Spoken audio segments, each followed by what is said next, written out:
अभी अपन image formation के बारे में थोड़ा सा बता देता हूँ, उसके बाद अपन एफ और आर में रिलेशन पढ़ेंगे। तो देखो इमेज फॉर्मेशन क्या है। इमेज फॉर्मेशन होती है के लिए जो इमेज जो अपन बनाएंगे, ऑब्जेक्ट कहाँ रखेंगे, इमेज कहाँ बनेगी। तो उसके लिए देखो, यदि अपना ऑब्जेक्ट इनफाइनाइट पे है तो अपनी इमेज प्राप्त होगी मुख्य फोकस एफ पर।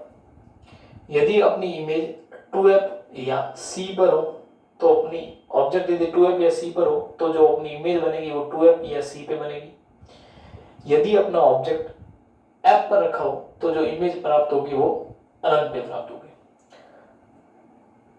यदि अपना ऑब्जेक्ट इनफाइनाइट पे हो तो इमेज बनेगी मुख्य फोकस f पर। यदि अपना ऑब्जेक्ट 2f पर हो तो इमेज बनेगी 2f पर। यदि जो अपनी वस्तु या ऑब्जेक्ट f पर हो तो इमेज बनेगी अनंत पे। या यदि अपना ऑब्जेक्ट f और 2f के बीच में रखा गया हो कहीं भी तो जो अपनी इमेज मतलब प्रतिबिंब बनेगा वो 2f और अनंत के बीच बनेगा। यदि अपना ऑब्जेक्ट अनंत और 2f के बीच में हो तो अपनी जो इमेज प्राप्त होगी वो f और 2f के बीच में प्राप्त होगी।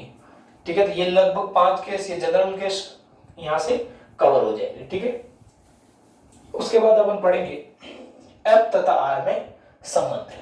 तो इसके लिए मैंने ये रे डायग्राम बना दिया है। तो चित्र के अनुसार देखो, ये आपतित किरण OA है। मुख्य अपने इमेज फॉर्मेशन में रूल पढ़े थे, यदि कोई किरण मुख्य अक्ष के समानांतर आती है, मुख्य अक्ष के पैरेलल आती है तो वो टकराने के बाद मुख्य फोकस से निकल जाती है। पहला रूल था।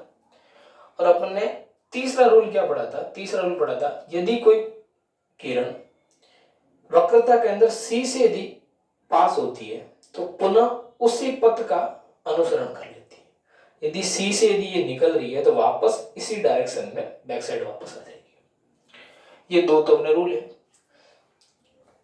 तो इस अवतल दर्पण के लिए अपन क्या पढ़ रहे हैं? अवतल दर्पण के लिए OA क्या है? आपतित किरण। A से जो F से होके ये जो किरण जा रही है परावर्तित किरण।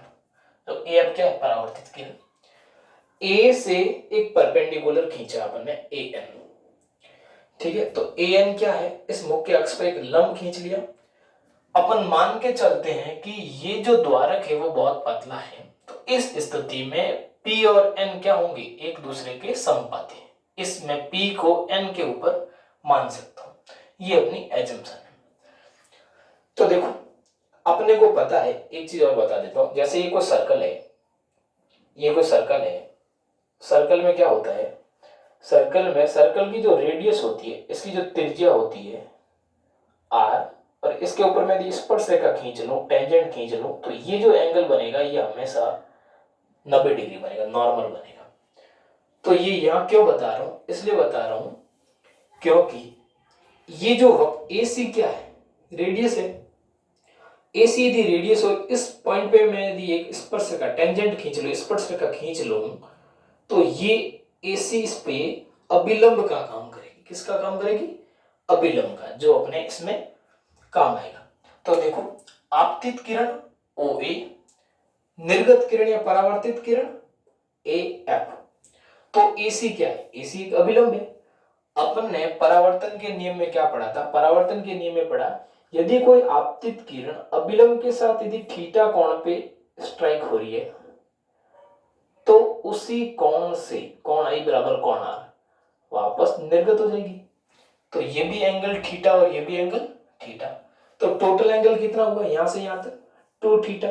अपने को पता है यदि ये जेड की आकृति में जितने भी एंगल बनते हैं, यदि टोटल एंगल 2 थीटा है तो ये भी एंगल कितना होगा? ये जेड बन रहा है तो ये भी एंगल होगा अपना 2 थीटा।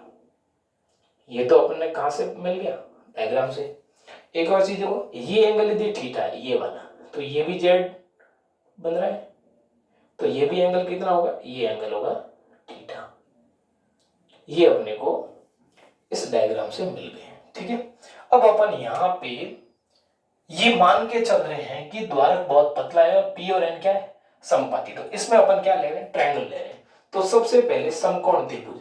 तो पहले अपने लिया समकोण त्रिभुज। समकोण त्रिभुज कौन कौन सा?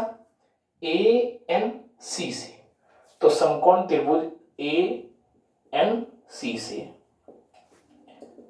इस ट्रायंगल में क्या होगा, इस ट्रायंगल में देखो टेन थीटा लेते हैं ए एन सी में, तो देखो टेन थीटा क्या होता है, टेन थीटा होता है लंब बटे आधार।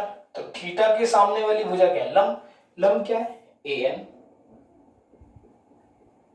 और आधार क्या है, थीटा के सामने वाली भुजा लंब ए एन, आधार क्या है N C. N C, N और पी यदि संपाती है तो मैं इसको पी बोल दूं, तो क्या होगी पीसी। ठीक है, चूंकि द्वारक बहुत पतला है, तो चूंकि द्वारक बहुत पतला है तो टेन थीटा को इज इक्वल टू क्या ले सकते हैं थीटा। तो इस वाले केस में थीटा इज इक्वल टू हो जाएगा ए एन बटा पी सी, इक्वेशन नंबर 1। इसी प्रकार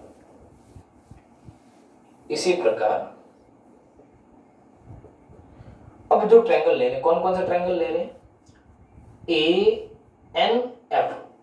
अपन यही ट्रायंगल क्यों ले रहे हैं, क्योंकि अपने को रिलेशन क्या फाइंड करना, एफ और आर में संबंध ज्ञात करना है। तो अपने को पता है यहां से यहां तक ये दूरी क्या होगी एफ, और यहां से यहां तक ये दूरी क्या है आर। तो एक तो ये दूरी काम में आ रही है, एक ये दूरी काम में आ रही है, इसलिए अपन इन्हीं दो ट्रायंगल को सेलेक्ट करें। तो इसी प्रकार अब ट्रायंगल क्या ले रहे हैं, एफ के लिए टू थीटा वाला एंगल लेंगे। तो त्रिभुज ए एन एफ में, तो त्रिभुज ए एन समकोण त्रिभुज, इसी प्रकार समकोण त्रिभुज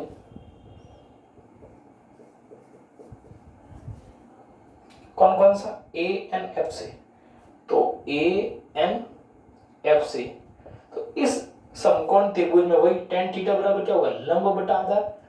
तो tan 2 थीटा बराबर tan 2 theta is equal to 2 theta क्या होगा ए एन बटा क्या होगा एन एफ। चूंकि एन और पी क्या है संपत्ति, तो मैं पी एफ लिख सकता हूं।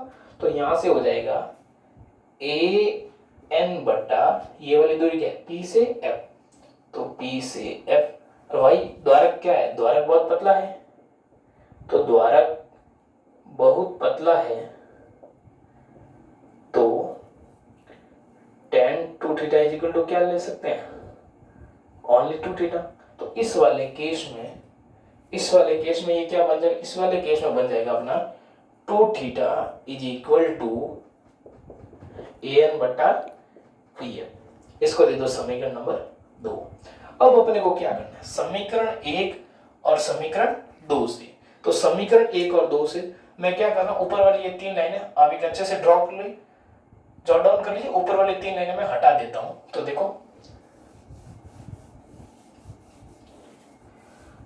समीकरण 1 और 2 से, समीकरण 1 और 2 से तो ये 2, इस थीटा की जगह ये वैल्यू रख दो, तो क्या लिखूंगा ए एन बटा P C is equal to ये वैल्यू क्या है ए एन बटा पी एफ।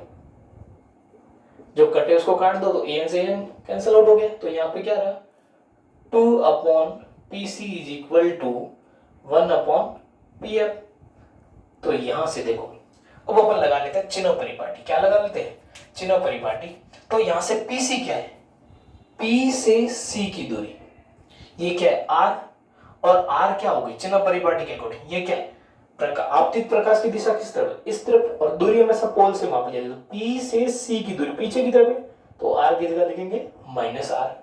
तो पी सी बराबर, तो यहां पे एक लाइन लिख लेता हूं चिन्ह परिपाटी से, चिन्ह परिपाटी से।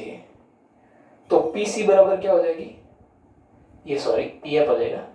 पी सी बराबर क्या हो जाएगा, पी सी बराबर माइनस आर, तथा पी एफ बराबर, पी एफ क्या है पी से एफ, ये जो पीछे की तरफ दूरी है ये क्या है माइनस का एफ। अब इन दोनों की वैल्यू पुट कर देता हूं। तो देखो 2 upon minus R is equal to 1 upon minus का एफ, माइनस से माइनस कैंसिल आउट, तो 2f is equal to are. तो यहां से एक रिलेशन मिल जाएगा r is equal to 2f is equal to, तो f इज इक्वल टू क्या मिलेगा f is equal to r by 2। यही अपना f और r में क्या है रिलेशन। तो देखो f बराबर r बाई 2 आ गया। अब ने क्या किया सिंपलेस्ट, इस एक डायग्राम ड्रॉ किया, आपतित किरण, निर्गत किरण या परावर्तित किरण। ये क्या है, एसी क्या है, एसी अभिलंब की तरह काम करेगी। अपने को पता है किसी समकोण त्रिभुज में यदि वो रेडियस होती है, यहाँ से मैं स्पर्श रेखा खींच रहा हूं तो ये त्रिज्या है ना, त्रिज्या अभिलंब की तरह काम करेगी, ये अपना अभिलंब है। तो आपतन कोण और परावर्तन कोण क्या है, बराबर थीटा और थीटा। ये दोनों थीटा थीटा, ये टोटल एंगल कितना हो 2 थीटा, ये एंगल 2 थीटा, ये भी कितना होगा 2 थीटा। और अपन मानते हैं कि ये द्वारक है वो बहुत चपटा है, पतला है, फ्लैट है, तो P और N क्या है, समपाती। पर अपने को रिलेशन किस में चाहिए, F और R में। F कहां से कहां, P से F की दूरी F है, P से C की दूरी क्या है R। तो मैं ऐसे दो ट्रायंगल सेलेक्ट करूंगा जिसमें ये दोनों आते हो, तो मैंने यहां से परपेंडिकुलर खींच लिया, इन दोनों को समपाती ले लिया। तो सबसे पहले समकोण त्रिभुज ले लिया कौन सा, ANC में, तो वही tan theta is equal to AN बटा PC। उसके बाद समकोण त्रिभुज ले लिया ANF में, तो tan 2 थीटा बराबर AN बटा PF। दो समीकरण मिल गए, दोनों समीकरणों की तुलना की, ये इक्वेशन मिल गया अपने को 2PC अपॉन 1 अपॉन PF। चिन्ह परिपाटी ले गई, चिन्ह परिपाटी में देखो आपतित किरण की डायरेक्शन किस तरफ है, इस तरफ। दूरी हमेशा ध्रुव से पीछे की तरफ मापनी है, तो PF पीछे, तो पीछे वाली दूरी क्या आएगी माइनस, P से C ये भी दूरी क्या आएगी माइनस, यहां से माइनस कैंसिल आउट और F बराबर R/2